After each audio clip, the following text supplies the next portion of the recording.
Good afternoon, everyone. My name is Jasper Cantilla, and our topic is all about the vaginal sponge. So, this is what the vaginal sponge looks like. So, a vaginal sponge is a contraceptive device made of soft, absorbent material that is inserted into the vagina before intercourse to prevent pregnancy.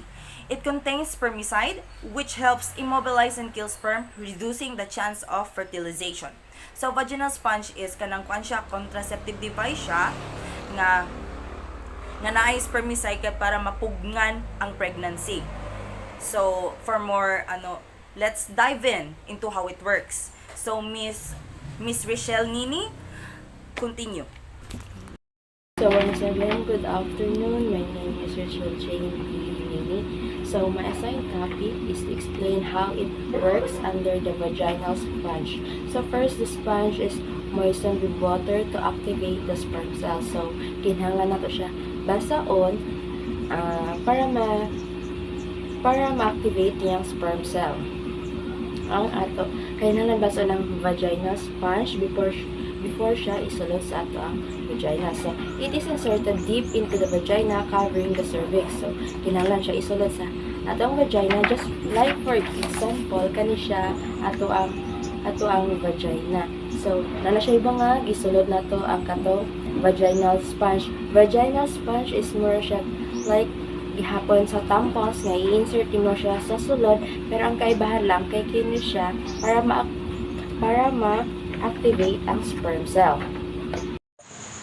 Vaginal sponge or how it works. So number 3, it provides continuous protection for up to 24 hours and can be used for multiple acts of intercourse within that time. So, ang vaginal sponge is naga-provide siya to continuous 24 hours sa pag-intercourse. So number 4, after use, it must be left in place of at least 6 hours after the last act of intercourse, but should not be kept in more than 30 hours total to avoid infection like toxic syndromes. So, to avoid toxic syndromes or mga STD, after 6 hours kay ayha pa nimo kwaon ang katong vaginal sponge nga nakabutang sa babae, then remove it. Tapos pag remove dili siya dapat malapas og 30 hours kay dili na siya pwede kay basin magka-infection na ka, laing sakit ang makonsep mo like STD nga kuan. And that's all. The effectiveness of vaginal sponge. Typically used around 76 to 88% effective. Perfect use up to 91% effective. Less effective in women who have given birth vaginally. So here comes the pros of vaginal sponge. So the first one is no hormones. The second one can be inserted ahead of time. And the third one available over the counter. And the last is allow of multiple acts of intercourse. So that's the effectiveness of vaginal sponge. So the cons under the vaginal sponge is first, does not protect against STI. So next, higher failure rate than other contraceptive. Third one is can causes irritation or allergic reactions. Kanang makakause siya og magkatul or any reactions ato ang vagina. And then next, risk of toxic shock syndrome is lift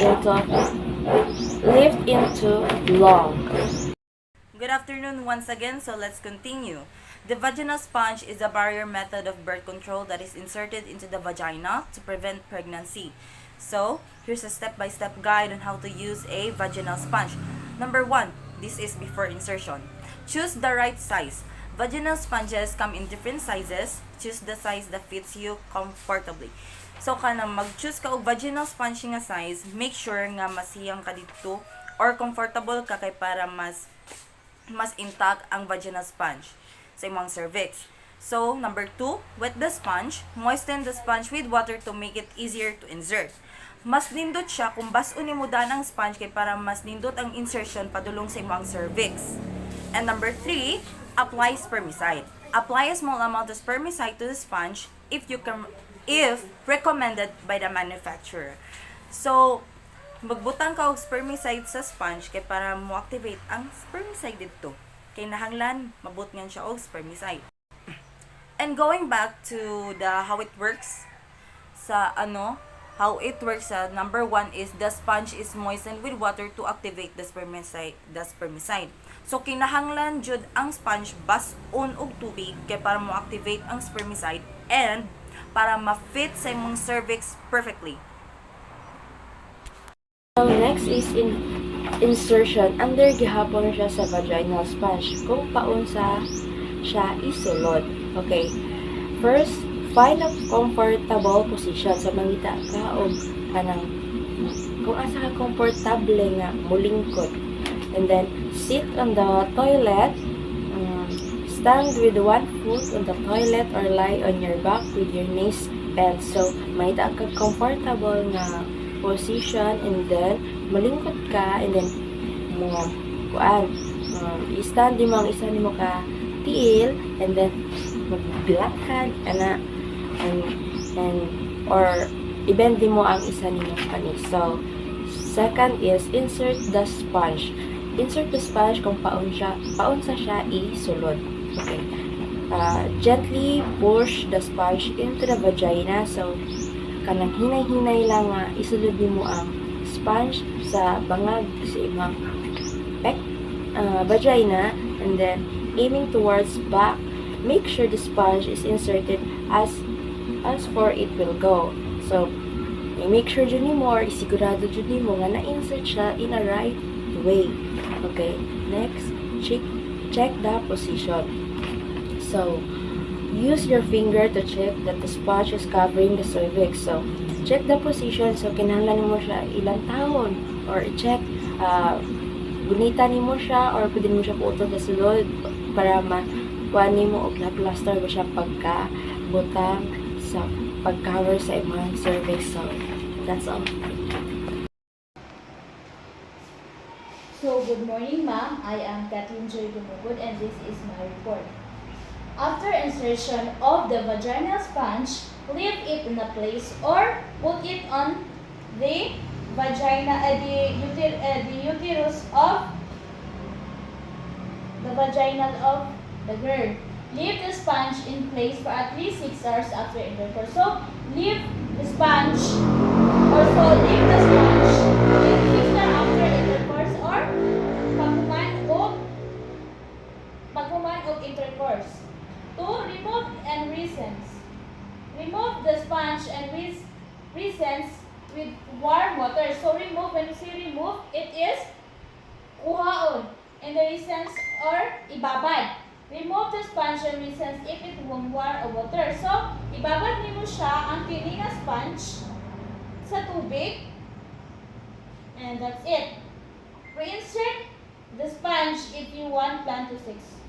Again, so if the reasons of the warm water, so ang sponge is gibabad na nimo siya sa tubig, pwede niyo siya kuhaon and then reinsert kay kung ganahan pa ka or ganahan pa mo itong plan magbalik o intercourse or sex again. So, reinsert again the sponge into the uterus of a vaginal. So that's all my thing.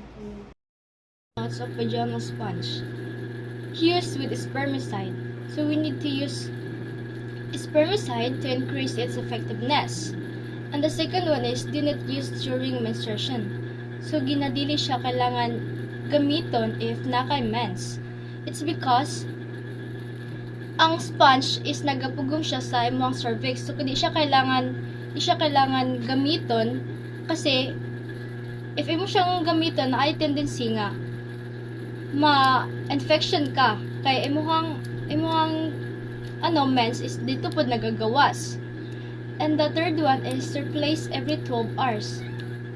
Replace the sponge every 12 hours or after 24 hours of use. So if mahuman kagamit sa sponge, kailangan nimo siyang kuhaon sa imong vagina to avoid infection kasi if maabtan siya og kaning pila ka hours sa imuhang kuan sa sulod is naay tendency nga ma-infection ang imuhang sa sulod. Dayon, the fourth one is consult a healthcare provider. Consult a healthcare provider if you have any questions or concerns about using vaginal sponge. So, if you have any questions about vaginal sponge, so there are so many healthcare to consult you if you have questions or clarification about vaginal sponge. So, that's the important notes of vaginal sponge. So, that's it. Thank you.